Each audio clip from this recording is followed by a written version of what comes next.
round of applause. Thank you, Don, and thank you for all you do in leading our Bizcom and putting this together and seeing it every time we come. So thank you very much for doing that. We couldn't do it without you. First of all, let me thank you all for being here again. It gives me great pleasure every time I get an opportunity to be in front of you. We had another great year this year. This is my second year, so I'm not the new guy on the block anymore. I've been here, and we've had a really good year. We improved our test scores this year. We lowered our discipline rates and discipline that was going on in the campus. This year we graduated 574 Bulldogs. And so we were very excited about that. They went through, had a great graduation. And with that, I wanted to say is that I wanted to thank all of you because not only did they have a fabulous graduation, but they had a great project graduation as well that evening, thanks to all of our community. 225 of them went to Bizcom. Bizcom hosted them, so they got the opportunity to see, Showbiz, excuse me, Showbiz. That's right, I'm getting my acronyms mixed up, Showbiz. That's right, it's pretty close, pretty close though, pretty close.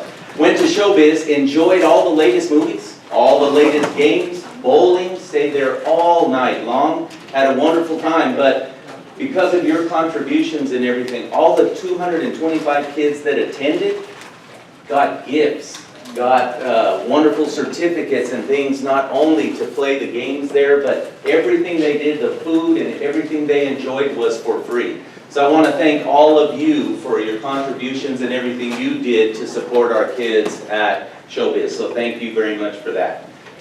This year, our teams did well, fairly well. Our student council, for the 4th year in a row, won sweepstakes. They are exceeding in all 5 areas for student council. They're doing a marvelous job with that. As we transition into the next year, you know that we had some rezoning done, maximum utilization of schools. What that means for us is that this year we finished the school year with about 2,474 students at the end of the year. Next year, we're projected, even with the loss of our 200 students, at 2,474 students. So what it took away from us was just our growth. But as you can see, we're growing quite a bit in our area. I'm hoping that we still get over that 2,500 mark in the coming years. So we're hopeful and optimistic of that.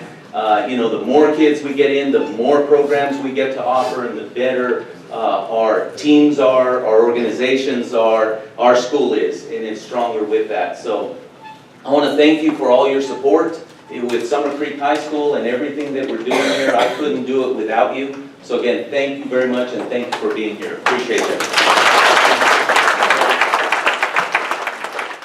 I always like to be kind of like a cross-eyed discus thrower. Don't set any records, but boy, keep you alert. Yeah. So one of the things that I always like to do is barber program right here. You always do such an awesome job of doing the notes. We so appreciate that. Thank you. So the next person, when we talk about world class, everybody knows that already. But you know, one of the things to me, the more you get to know somebody that's a world-class person, and the more you find out about them, the more you come to admire and appreciate the person they are and what they stand for. So, you know, a lot of people could stand up here and tell you the great things that Dr. Sconzo has meant to their lives. I just happen to be one that I get to do it. So one of the things that I wanted to mention is back in approximately 2002, wasn't long after Dr. Sconzo came here to Humble ISD, I got to know him pretty well when I was working with the Houston Chronicle, and we were working on some things having to do with state financing. And this will tell you a lot about Dr. Sconzo. Only a couple of years here, he had already been chosen as one of the 6 superintendents out of 54 in Region 4 to present to our editorial board. That's a big deal. And as I said at that meeting that day, I don't remember anything about the other 5. They probably did a great job. But I remember Dr. Sconzo. I remember how well prepared he was, how kind he was, but also how urgent and also the passion he had for that. So over that period of time that I worked with Houston Chronicle, I got to know Dr. Sconzo pretty well. And so my wife and I had been looking for different school districts to move to. And after getting to know Dr. Sconzo and knowing what was going on here at Humble ISD, in July of 2004, we chose to move here. Well, in October 28th of that same year, the Houston Chronicle said, you know what? Your job doesn't exist anymore.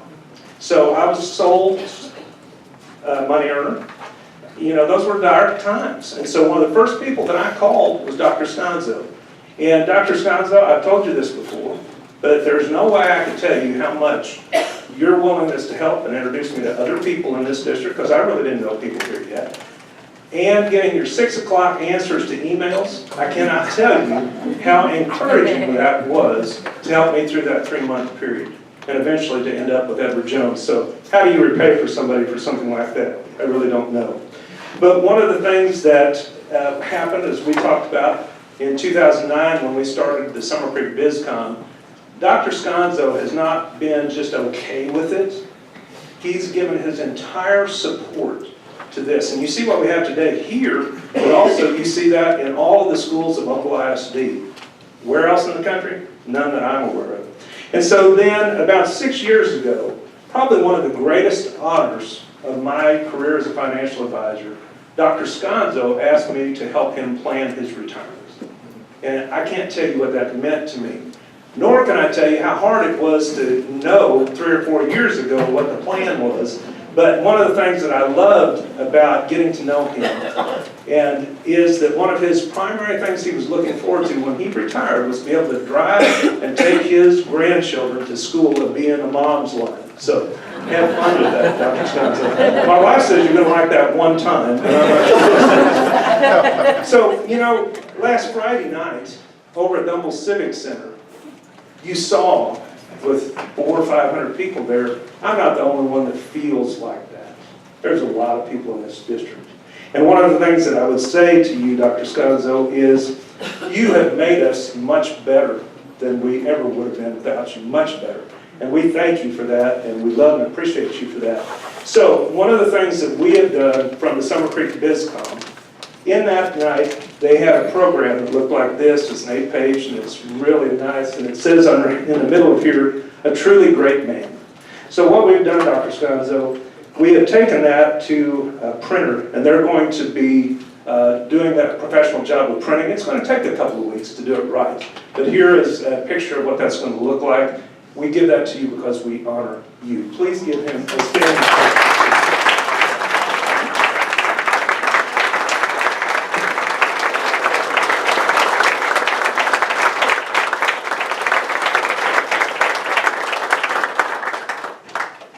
Thank you. So my report's going to be briefer than the introduction. And the two things I really want you to know, though, about me, first and foremost, is I only have 2 more school board meetings to attend.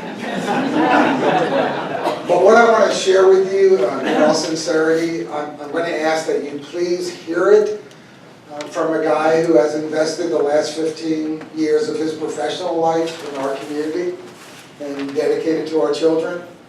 Please hear it from a guy who, with his wife, intends to move nowhere. We will stay here. We'll be buried here when that day comes. And lastly, hear it from a guy who indeed is going to be in the mom's car line. Because my first grandchild will start school in Humble ISD next year, and there are 2 more following him. So please hear what I'm going to share from those perspectives. There really isn't an update to the superintendent search. It's over. It's absolutely over. But I would ask you to please at least recognize, if not appreciate as much as I do, that 7 people, Heath being one of them, that 7 people gave the better part of their lives for 4 months conducting that search. Screening applicants, conducting interviews, making site visits, doing their own personal vetting. They expended an extraordinary amount of what would have been their free time, their family time. So I'm indebted for, and I knew they would take that responsibility seriously, but they exceeded my expectations. And Heath, you and the other 6, thank you very much. I am fully aware of the controversy vis-a-vis social media, but I'm going to report to you that since the board named our lone finalist, I have been literally in daily conversation and communication with my successor. I have learned since then, every day, that we share many, many more values than I could have ever dreamed of. We share very similar, if not identical, educational ideologies and philosophies. And so I'm saying to you, truly from my heart, that while it's not my place at all, this coming Tuesday night on the board agenda will be the board voting to formally extend the offer to Dr. Fagan to become the next superintendent of Humboldt ISD. And while again it's not my place, if it were on Tuesday night, I would be recommending that she replace me.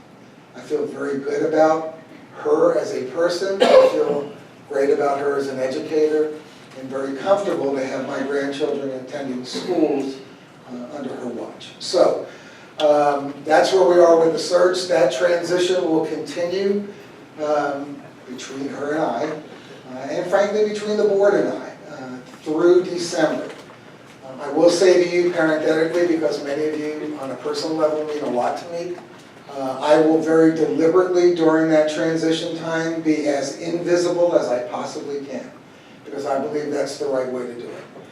But I will be very communicative and very accessible, and I hope, I really hope that you will join me as those 15 years ago who never knew there was a Guy Sconzo on this God-given earth opened their arms and made me feel very welcome and helped me to enjoy the success that I believe we all enjoy 15 years later. I hope that you will join me in doing the very same for Liz, because she's going to build on what we have in place. No more, no less. So thank you very much. I do want to issue one other thank you, and that's to Trey Kramer and to Don Daly. First for, I guess, for having the guts to come to me and talk to me about this, because it really was their dream. Never came to my mind, but was thrilled when they brought it to me, and oh my gosh, how it has grown and become so significant, truly, to our community, but also to our children. And then I want to thank the Chamber, Jenna Armstrong and all of the Lake Houston Area Chamber, because once the Summer Creek Bizcom got going, they were smart enough to jump all over it and duplicate it at all of our high schools. And so truly, as an entire district, we enjoy the benefits of your presence. We enjoy the benefits of your involvement. So thank you very, very much. I'll see some of you at HEB. But again, we'll be very much want to stay connected and be involved. So thank you.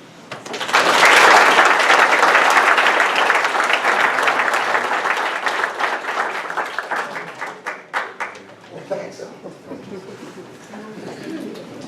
Thank you, Guy. We appreciate you more that you can know. A couple people I want to introduce real quickly before we get started. Frances Devereaux, are you in here? Frances, I thought I saw you. She left. Oh, there you are. Okay. Frances is my senior branch office administrator, and Guy knows that she's the best part of my office. So he didn't argue with that, so it's right. Okay, so then also I wanted to thank Sam Schrade and his organization every time. Yeah.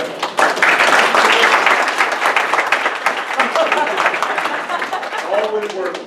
And then Jonathan Farrell. Right here, Jonathan is our new contact person with the Chamber of Commerce and has done a fantastic job. And Jenna, where are you? Jenna Armstrong? One of the things that, just so you know, this is why smart people are in the positions they're in.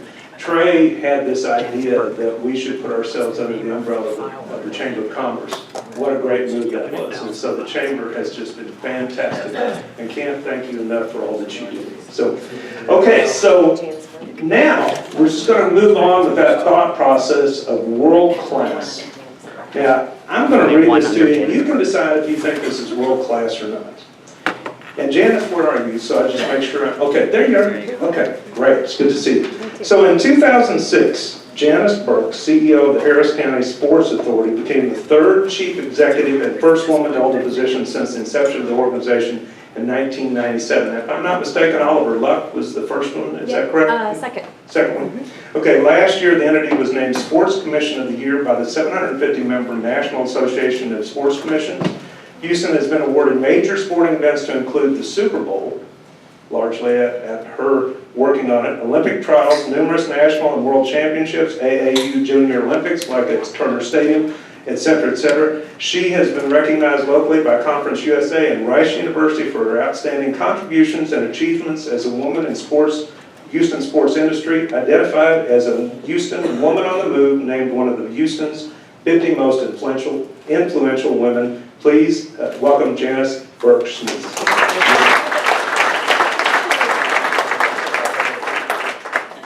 Thanks for, I love coming to this. Thanks for inviting me. I always feel so privileged to be here. And it seems like it grows every time I come. And it's great to see Heath. We've worked very closely together, and Dr. Scanza, who's been so supportive. It's been wonderful working with you over the years. I like to start with this. Sports can be a diversion. It can be a hobby. For some people, it can be a job like mine. But for a fortunate few, it can actually be life-changing. And we keep this in mind in our office all the time. We talk about it.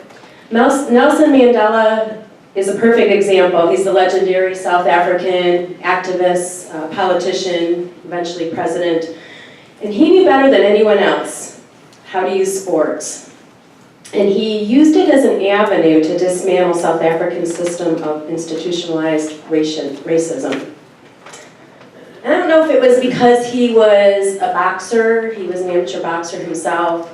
He ran 2 hours every single morning. Even during his 27 years in prison, he kept physically fit.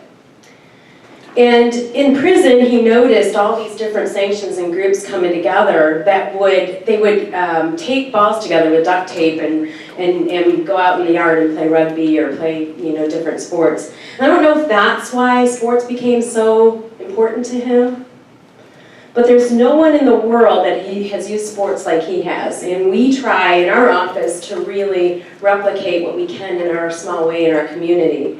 But in 1995, the Rugby World Cup was in Johannesburg, South Africa. And it got down to between a match between South Africa and New Zealand. Mandela reports that it was the most nervous. That morning, he was the most nervous he had ever been in his life, including 1962 when they were coming to get him, and he was going to face either life in prison or death by hanging.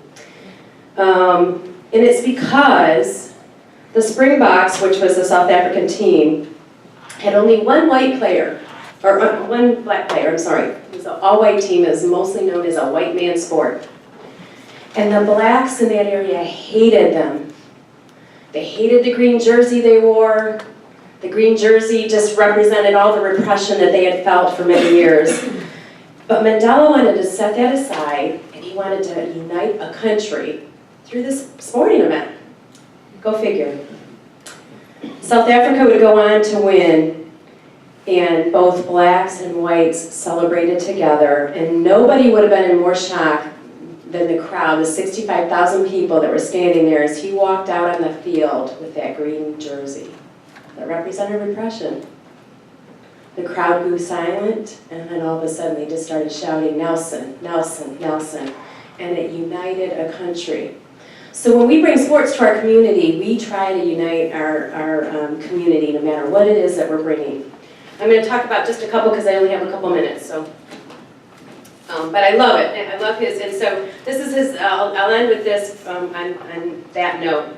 This is his quote: "Sport has the power to change the world. It has the power to inspire and unite people in a way that little else does. It speaks to youth in a language that they understand. Sport can create hope where there once was only despair, and it's the most powerful thing. It's more powerful than government in breaking down barriers." So let's talk about a few of the sporting events we have coming in Houston. Let's see. We just finished up the Final Four where we had the second largest attendance ever in their history, almost 75,000 people at Energy Stadium. We use this event not just to be an event and bring huge economic impact to our city, which it did. There were 85,000 people that came to our city during that weekend to celebrate and to be part of the Final Four. So imagine all those dollars that are being left in our community. But not just that, it brought volunteers. We had 3,000 volunteers from all different walks of life that we had to train, and we had to come out and help us in order for it to be successful. Another area is bringing different communities. We had a suite with the Greater Houston Partnership, and they brought in all kinds of clients during this time, wanting to showcase Houston as a place to bring their business. And we had clients that we brought in that we're trying to show them, hey, you should bring your sporting event to Houston. We know how to do sporting events. So we use it as a selling tool. And then we also use it in all of our events, every single event, to leave a legacy. In this case, we refurbished a YMCA that desperately needed it, the poorest of poor areas, and we went in and we completely refurbished it and gave them a new basketball court. We gave Recipe for Success books and support, a $5,000 check. We had youth clinics. We had 3,400 kids dribbling through the streets. They got a ball and they got a shirt and they got to feel special. So we use every event that we can to bring money. We gave also a $10,000 check to our vets, who, by the way, welcomed every team as they came, and were standing out there. Every single one of the branches of our military were out there, and it blew the teams away. So we try to, again, use them as legacy. We have Copa America coming. This is the largest international event next to World Cup soccer. So we are the only city in Texas that will be hosting, and there are 3 games. One is actually this Saturday, so on June 11th, Costa Rica against Colombia will be playing, and then on June 13th, Mexico versus Venezuela. And then there will be a semifinals on June 21st, which we don't know who those teams will be, but we expect a sold-out crowd at Energy Stadium. We will also have free for the community a viewing party downtown on June 18th. It'll be in conjunction with the Dynamo game, but it's a chance for people to see the trophy. We've also taken the trophy all over town. So we even had it at Final Four, and people were running through the Fan Fest going, where is the trophy? I don't care about basketball, I'm here to see that trophy and get my picture taken. So the mayor and the port and every iconic, the medical center, every iconic place that we had in Houston actually had their picture taken or the trophy toured through. So even all of our pro teams took pictures. We will also then, this summer, be hosting every Olympian. So every Olympian going to the Rio Games will come through Houston first.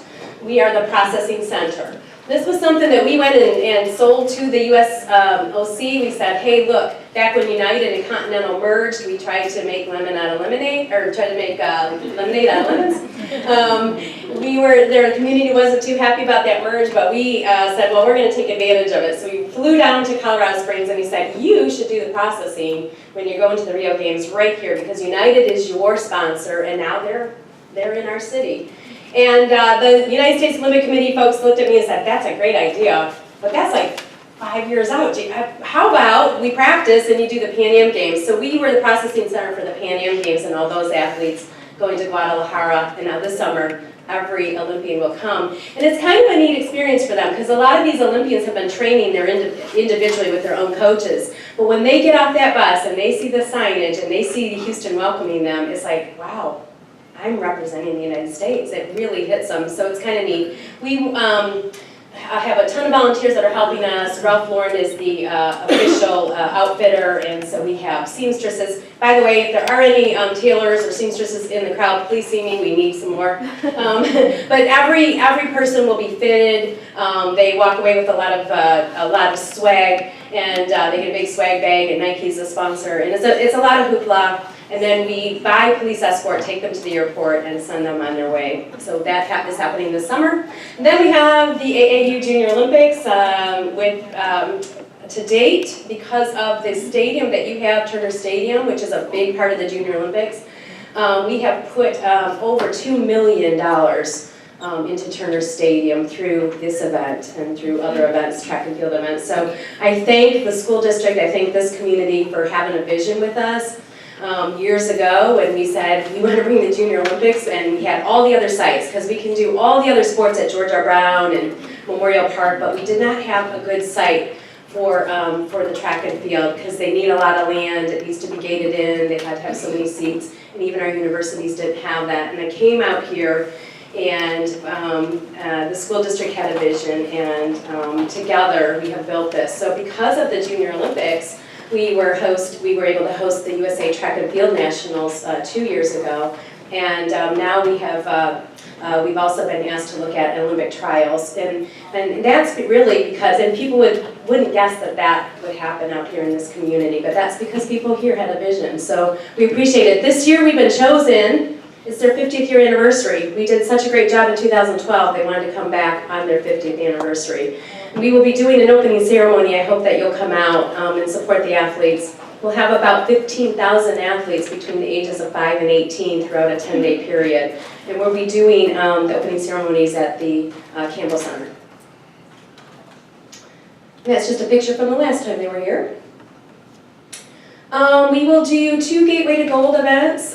We work with the Paralympic side and try to help those in our community that are in adaptive sports. We also try to help train coaches that are just in mainstream high schools and middle schools to incorporate adaptive sports. So this is a big push for us, and BP is a sponsor and helps us put that event on. SWAC championships, we went to them and said, your athletes should be playing in first-class venues. They had never played in professional stadiums before. The last 3 years, we hosted them at Toyota Center and Energy Stadium for their football.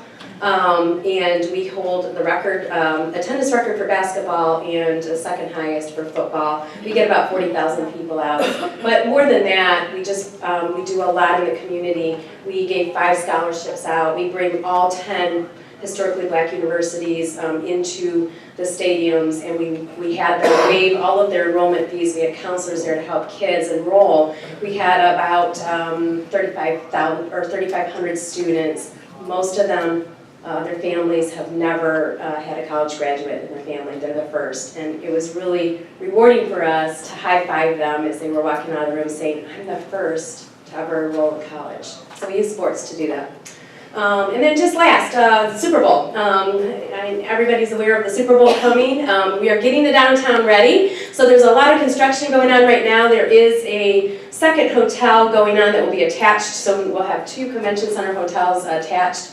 We are adding restaurants. There'll be 7 restaurants at the street level downtown by the convention center. And then they're putting in some water features and a glass video board so that we can do things when we have festivals out there. That looks out to Discovery Green Park. This is what our festival looked like when we had the Final Four.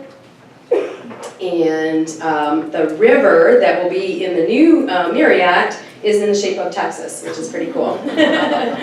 So that's it. I'm here if you have any questions, but thank you again for all the support you give us.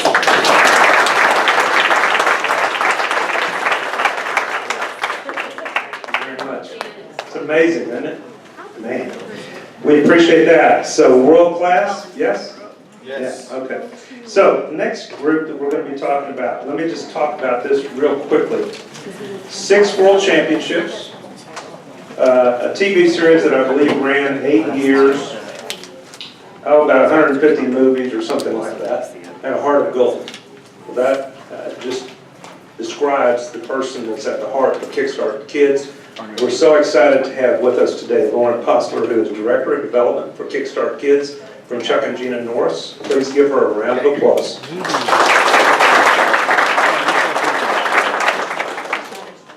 Thank you, Don.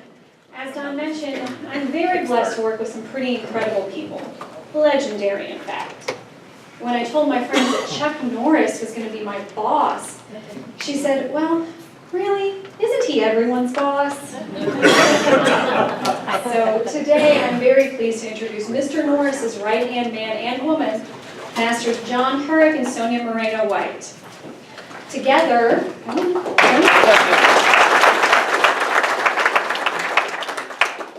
John and Sonia oversee our amazing team of instructors who are dedicated to help teach students in school character through karate. And now I'm pleased to turn this over for them to tell you a little bit more about our values-based, in-school martial arts program coming to Wood Creek Middle School this fall, and we hope, with your help, to more schools in Humble ISD as well.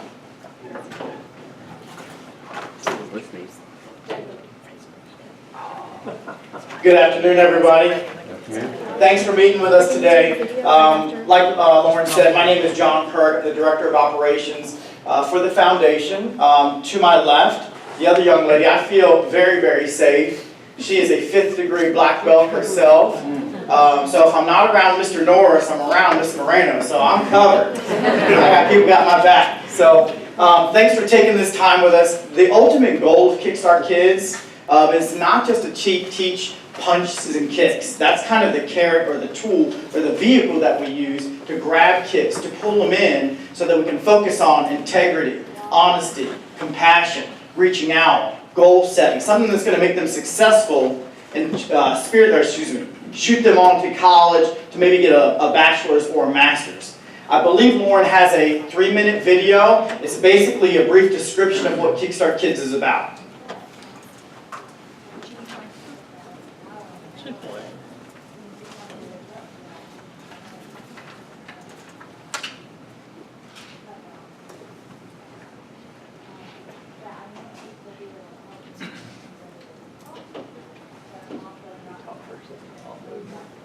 And on your way out, we have some handy red bags that we hope that you'll pick up. In those bags is a little bit more about our program and also a donation card. You knew we were going to hit you up for money, come on. So we hope that you will pick up the bag and the cards. We hope you'll fill it out, turn it in, and stay after to talk to us about co-branding opportunities for you and your companies to help us bring Kickstart to more schools in Humble ISD. This is a very exciting program, not only because of the benefits that it brings to students, but also the opportunity to work with someone like Mr. Chuck Norris, who is devoted to developing youth in our communities, devoted to developing the future leaders. With your help and with the schools, Mr. Correa is here for Summer Creek High School. We know that we can work together to build the next generation of leaders who will be sitting in these seats.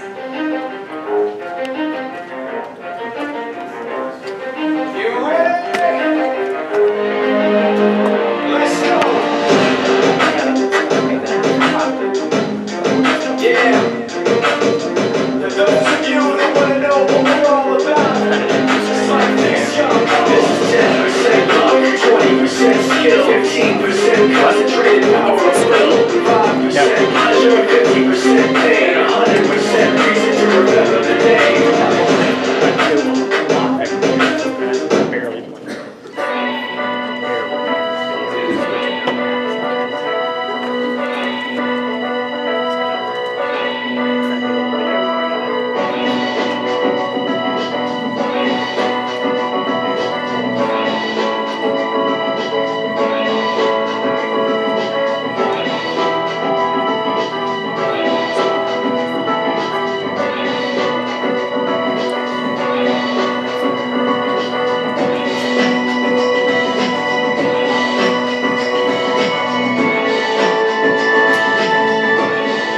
In the 17 years that we've been teaching kids, we've been told by parents, teachers, and even principals that there's never been anything that's influenced the lives of their students like our program. You know, people ask how I think the program impacts the students, and my response is I don't just think the program impacts students, but I really know that it impacts students. I have been a criminal district judge in Texas for the past 21 years, and during this time I've seen firsthand the overwhelming increase in gang activity and youthful violent crime. Kickstart is by far the most effective program I've ever seen during these years. I think the biggest accomplishment that I've been able to reach because of Kickstart was being accepted into the Massachusetts Institute of Technology. Kickstart has changed my life. Kickstart helped me because it gave me a lot of motivation to do things that I wanted to do. Now I'm more confident in everything I do. Kickstart has saved my life.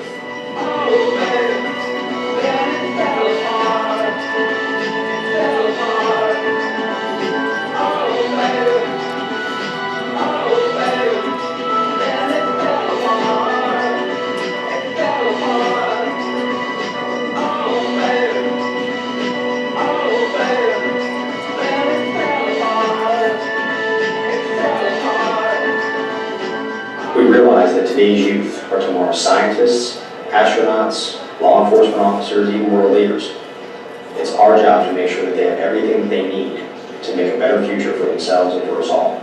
This program not only benefits our children, but it also enhances the quality of life for all of us in our community. You want to make an impact for life, and Kickstart makes an impact for life. If it were up to me, I'd have it in every school.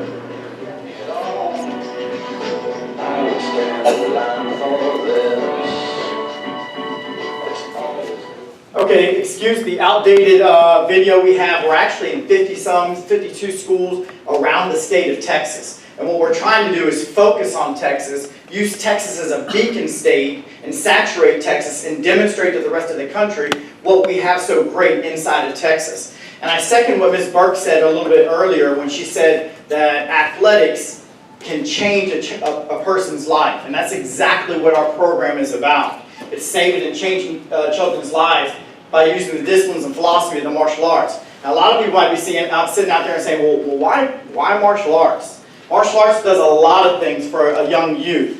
One of the things that it does is it deals with what we call fight or flight, because kids fight when they're scared and they run when they're scared. And what martial arts does is it instills that confidence that there are other ways to figure things out, not just having to sling their hands and their feet. Another thing that it really addresses is through the disciplines and philosophies, the teaching of the martial arts, we start coming back to the yes ma'ams and the no ma'ams and that integrity, and a lot of the things that are missing in today's youth, we address directly. Another key thing that we do is we smack that sense of self-entitlement right in the face. Where you don't just get a black belt, you don't just get a green belt. You have physical accomplishments, written accomplishments, and we check on your stuff in your other classrooms also. So it's not just because you're coming to class and you might be an athlete, that does not mean that you're going to get an A or a green belt or a black belt. It's something that you have to earn.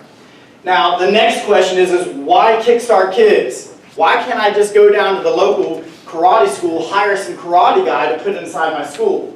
Well, what Mr. Norris was when really good at is his forethinking, and he hired a statistician since our inception 23 years ago. I might be missing a year or two, but about 23 years ago. And through her findings, Dr. Deborah Perry has found that a child that goes through our program is less likely to be teen pregnant, less likely gang violence, a higher success graduation rate. How do we do that? Another thing that sets us aside from just the local dojo that's around the school, around the corner, is through our extensive values curriculum. Like I said, we use martial arts as the carrot. But what we try to do every month is we have a character word that we focus on. And what I've done is I've strategically aligned those character words with martial arts drills. So the character word this month might be focus. And I've aligned fun martial arts drills where the kids are drilling about focus every day that month. The next month, it might be about goal setting. And I've strategically aligned drills up where the kids are having fun, but they're focusing on goal setting.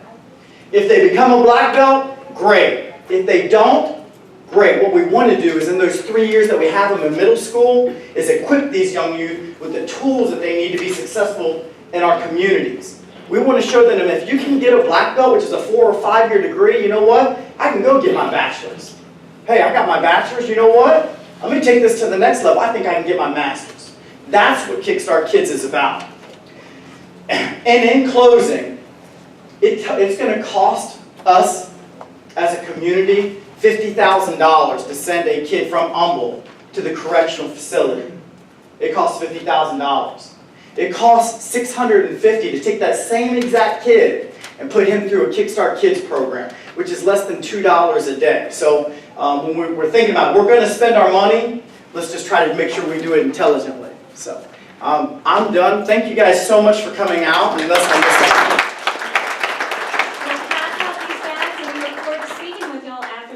Thanks again to Mr. Don Gaddy for inviting us. Thank you so much. Thank you. I do want to mention one thing, just so you know, Wood Creek Middle School, Showbiz, and Trey Kramer worked that program together. And so that is going to be in the school next year. And one of the things that all three came out and visited with Mr. Correa and Mr. McDonald and myself, It's impressive because they're actually going to have a person on staff at Wood Creek Middle School. They're offering that as an alternative to physical education classes.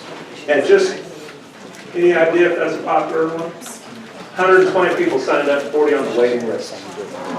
So one of the things that Mr. Correa is so good about is one of the things that they want to see take place is have that program continue up all through the way through high school.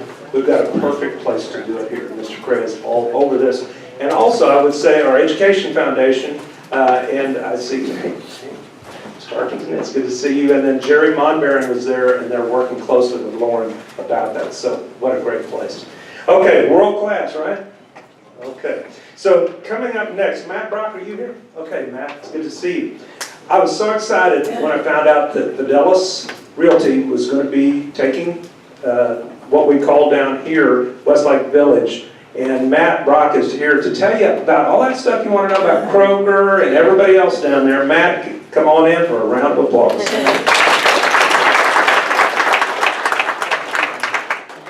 Hi everybody, I'm Matt Brock. Nice to see you.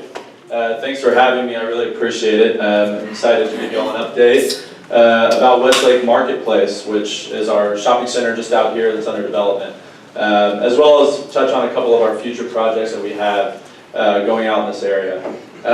So we are very excited in general about what's going on the east side of town, in particular what's going on in northeast Houston. The Houston Chronicle noted recently in a study that this zip code, the one we're in right now, 77044, is the fastest growing zip code in Houston. There are 13,000 homes currently under construction in the Lake Houston area, so tremendous growth. The population is expected to grow 15% over the next five years or so. One of the big drivers for that growth is, as you all know, Generation Park, which is our neighbor here to the south. It's a 4,000-acre master planned community, commercial development that's going to feature brand new offices. FMC Technology is a major player in the oilfield services business. They are building their global headquarters on 173 acres, which is equivalent to the size of the new Exxon campus up in the Woodlands. There's also going to be featured brand new hotels, retail and restaurants, new schools. Lone Star College and San Jacinto College have each purchased acreage to develop schools within this Generation Park, and there'll also be industrial as well. So a big economic driver to this area and this immediate area, which will be great for the years to come. Other reasons people are flocking to this area. There are beautifully designed residential communities, both existing and on the way. We've got nationally recognized schools nearby, beautiful golf courses. South Houston Open is just minutes away. And Lake Houston is the largest recreational body of water in Houston at around 12 acres. It's also close to the airports for both travel and leisure. IAH is 15 minutes away. And soon we'll have some brand new shopping centers. So with that, let me give you an update on where we are with Westlake Marketplace. So this is our site plan, which shows you the layout of the center, with Summer Creek High School right here behind everything. As you can probably tell if you've driven by, it's coming along pretty well, so it's exciting to see. It's been a long time coming. One of the big drivers of this shopping center we have is Kroger Marketplace, which, as you can see, it's nearing completion. It's their 123,000 square foot footprint, their largest footprint that they build. It's going to be a state-of-the-art grocery store, so we're very excited about that. They're actually scheduled to open in the next 2 months. Other signed leases that we do have that I can share with you today include Old Navy, Marshalls, Ross, Ulta, PetSmart, Michaels, Burlington, and we are finalizing a deal with a large retailer to finish out this first phase of the anchor lineup. And over here, in the northern part of the development, we are close to finalizing a deal with a big retailer to take all, if not most, of that entire portion of the development. So very exciting, and we are targeting. We're on pace here for about a November grand opening for the entire for that part of the center. So that's exciting. And in addition to the anchors, we've got a variety of small shop businesses and restaurants that will be opening within the next few months. Including restaurants like Mod Pizza, which is a fast-growing pizza chain. It's become a lot of fan favorites in town as they grow throughout Houston. They'll be here. Freebirds Burritos will be here. Mama Fu's Asian Bistro will be here. And we'll have a number of national tenants or regional tenants like Mattress Firm, T-Mobile. You'll have a UPS store. We've got a 12,000 square foot dentist. the building up front there. And we've got a number of other deals on the way that are getting close to finalizing that we'll be excited to announce when those get wrapped up. And again, the timing of this is November grand opening. So we're excited to bring that to the community and look forward to that. So that's the update on Westlake. If you have any questions or want to talk about anything after this, feel free to come find me. I'll just quickly touch on a couple other projects we have, just speaking to the excitement we have for everything going on in this area.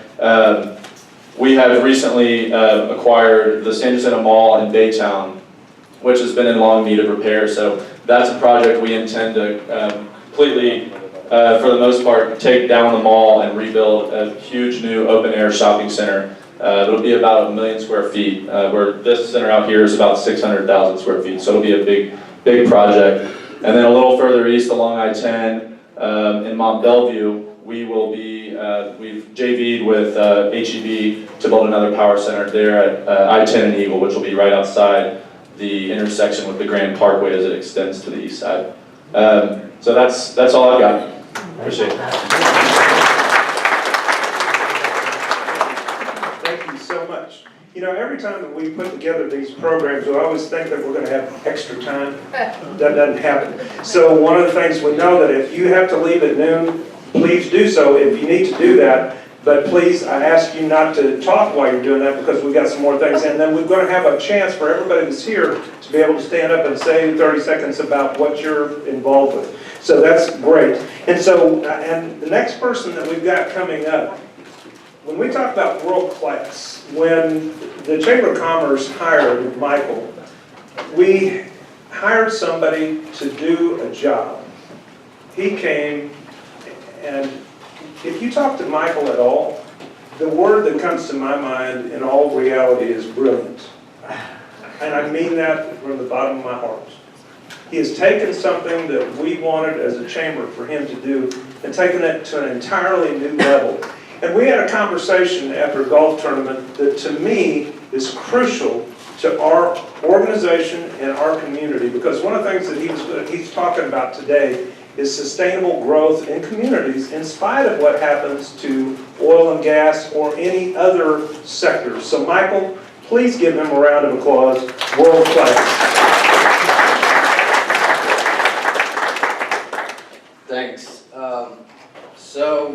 So like Don said, he asked me, hey man, can you speak at the Bizcom again like you normally do? And I said, I think everyone pretty much knows about all the developments and everything that's coming up, and also I do a lot of hard work creating a website that has all that information. So I don't want to waste you guys' time talking about it. And really, the next thing he asked me is, well, what about oil prices? What about the price of oil? How's that going to affect our community? How's that going to impact our community? And that's something that's a very, I think, frequently asked question by a lot of folks, and it's something that a lot of people want answers to. And I kind of answer that question pretty much in a stark contrast to how most people answer that question or look at it. So when you talk about Houston, it's 630 square miles, right? So it's the biggest city in the country when we're talking about geography. So because of that, we have a lot of different commercial and industrial submarkets. So in Houston, there's about 14 different submarkets of that, of industrial and commercial. and ours is just one of those 14. So you can't really compare what's happening in one submarket of Houston to another. You can't compare to what's going on in the Woodlands or in Katy, the Energy Corridor, or Baytown with the Lake Houston area, because we're completely different. We were set up originally to be just a bedroom community. We never planned on it being the job center that it's now growing into. And so we really are transitioned and have transitioned and are continuing to transition to a real diverse place, right? So it's more than just the place where you go to sleep, you know, in between your commute to and from downtown. We're attracting primary employers, where we've got FMC, we've got Generation Park, and really all that growth is not dependent on the price of oil. We're not an oil dependent community, right? So a lot of the growth that's happening here is just happening because we're a world-class community, and that is something that is sustainable, right? We really are going to have a hard time trying to control the price of oil globally. That's essentially impossible. But what we can control is how we grow and how we develop. That is sustainable. That's something that we can control and really have a part in and really decide how we're growing. So that's really what I want to talk about is how we're growing. So everyone knows growth is the big thing, right? And unfortunately, at some point, growth can stop, right? So when people are footloose and highly mobile, and they can decide to move to one place, they can just as easily decide to move to another place, right? So hedging all your bets and everything on just growth is kind of not sustainable. But when you hedge everything, you kind of are more dependent on your community being a world-class place that people love to be, and when you create places that people want to be, then it doesn't matter really so much what's going on in the global market, because locally you're so sustainable and you're so great as a local community that it doesn't matter what's going on globally, right? People still want to be there. So the same thing happened here in 2008 and 2009 with the housing crash. Atascocita was one of the fastest growing communities in the country, right? And so still, when other parts of Houston right now are having trouble with vacancy, with their industrial and commercial spaces and even housing, our area is not, right? And so a lot of that has to do with the difference between growth and development, right? So yeah, we're growing and we're always adding people, but really what we're doing in the Lake Houston area and what's going on with all the great developers and developments that we've got going on is, like I said, we're coming into our own as a real diverse place because we've got good development. And when you talk about growth, you're really just talking about a plus or a minus, right? It's very binary. So it's, if you're not growing, then you're not winning, right? You're losing if you're not growing. But really, when you look at and you kind of depart from that and really frame it more in the terms of economic development, you're not just talking about quantitative, right? If it's plus or minus, you're really talking about qualitative. And you're talking about the quality of what's going on. So the quality of the development that's happening here is world class, right? And so that is something that people want. That's something that attracts people. World class places attract people.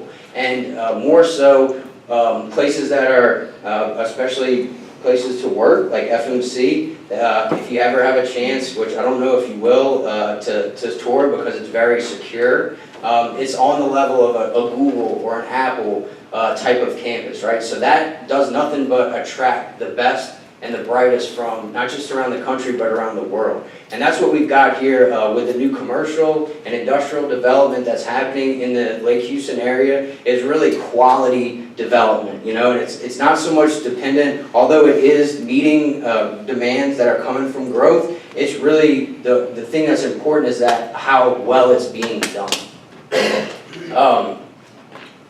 So, again, between, it's just, again, just looking at the difference between framing things from a growth perspective or a development perspective. So, again, it's also takes into account when we talk about economic development, the quality of the growth. And we know that sprawl and commute times are really costly, right? And so a lot of Studies, this is from yesterday, shows the cost of sprawl. And if you look, Houston is actually third on the list. So the average Houstonian wasted $1,400 because of being stuck in traffic last year.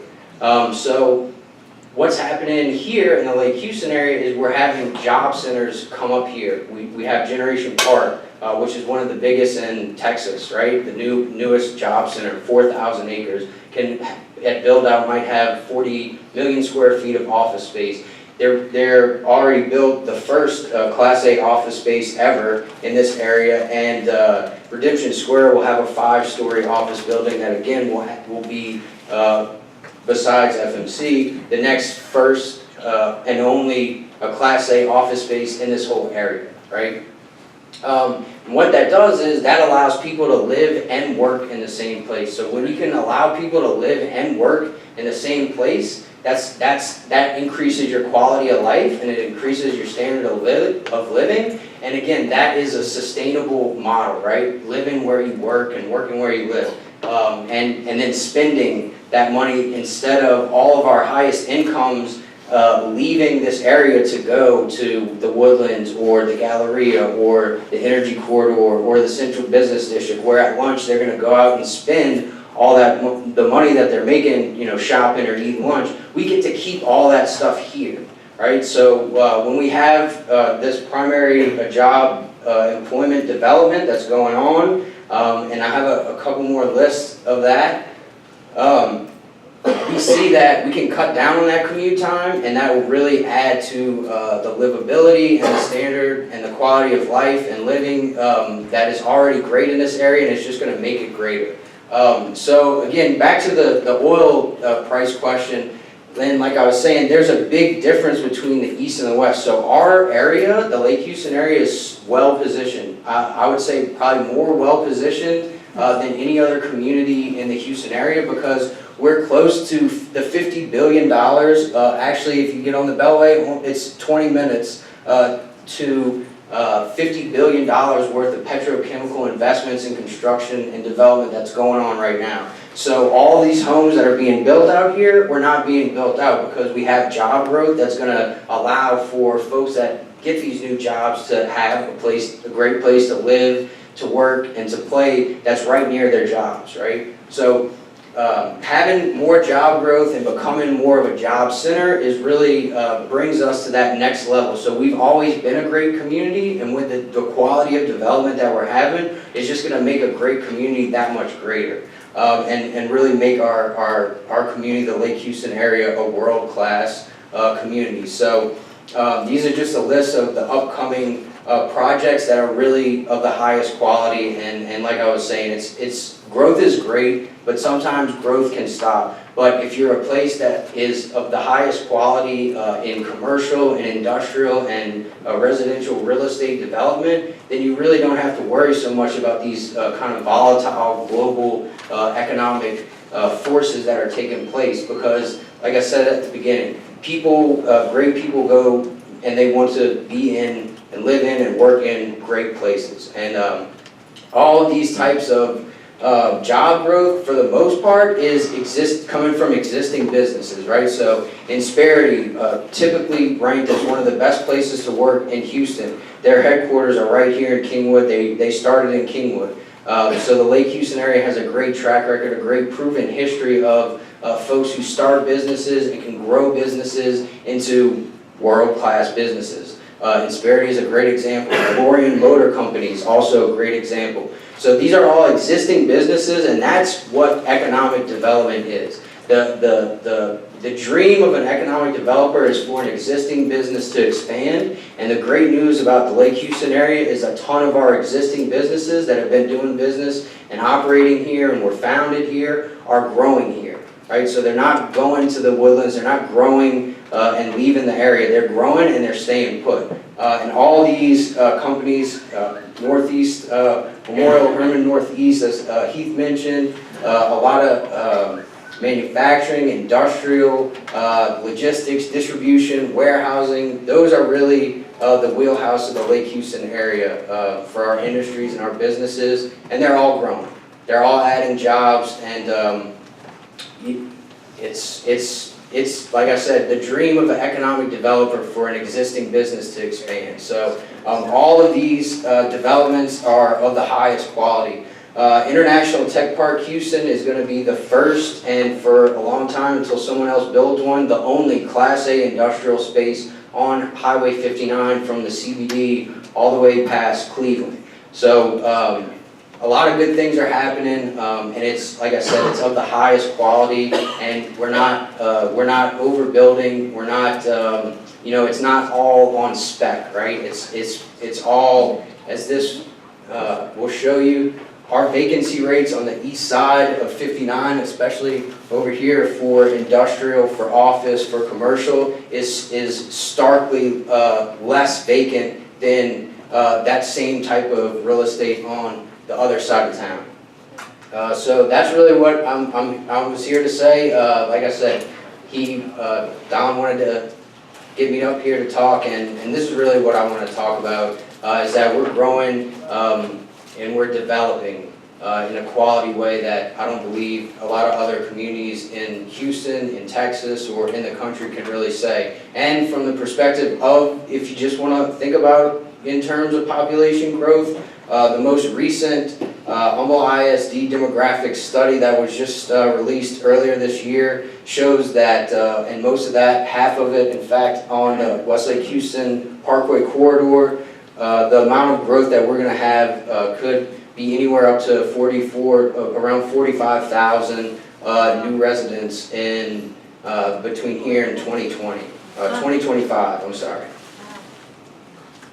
So this is our website, Lake Houston Economic Development Partnership. We're a function of the chamber. The chamber board decided that this area needed an economic development organization. And so they started a separate organization. This is our website.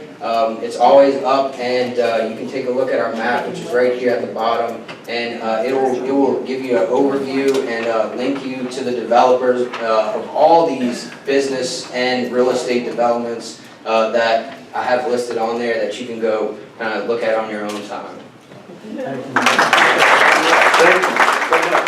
So now you see what I mean about brilliant. A couple people I want to introduce. Rick Yarborough, would you mind raising your hand, with Generation Park, McCord Development? We appreciate you. Also, Bob Sullivan with FMC Technologies asked me to share with you that they're going to have their other 400 employees in by the end of July. And so, Mr. Gray, if you don't mind coming up real quick, a couple of announcements. The test seat at Bizcom is next Thursday. And then also one of the things on the back, if you take a look at the cybersecurity for businesses, and then Mr. Gray has a very important announcement to make. Once again, thank you all for being here. I know we're running a little bit late, but this is a very important part at the end of our meeting where we get an opportunity to listen to some folks that have been here new to us or just want to put a plug in for what they do. I take a lot of notes on this. I have a lot of community members as they come into the school who ask me about various businesses and organizations, so it's important for me to hear this. So, if you need to leave and don't want to participate in that, please do so now. I invite anyone to visit with Master Kirk out in the Kickstart program out in the open flex area if you'd like to meet with him, or just talk with your colleagues out there so that I can go through the introductions in here and get it done fairly quickly and get you out of here. So if you'll make your way out there, I would appreciate it so we can do ours in here. Mr. Gaddy, if you'll get started, sir. Okay, so I'm going to, excuse me for a second, please. Everybody listen for a second, please. We've got people in here that they really want to have a chance to share this. So what I'm going to ask you to do is, if you'd like to visit with people, we want you to be able to do that. But we'd like to ask you to step out into the other room so everybody can hear. So what I'm going to be talking about first, I'm going to give you an example of what a 30-second introduction of yourself would be. And if you would like to, and you're going to stay in here, why don't you move over here? That'll make it a little bit easier for everybody to hear. Come on over, please. That'd be great. That'd be great. So, okay, so this is what I do with my real job. And so I'm going to ask you to write down something for me, please. Write down 281 GEM 1420, please. 281 GEM 1420.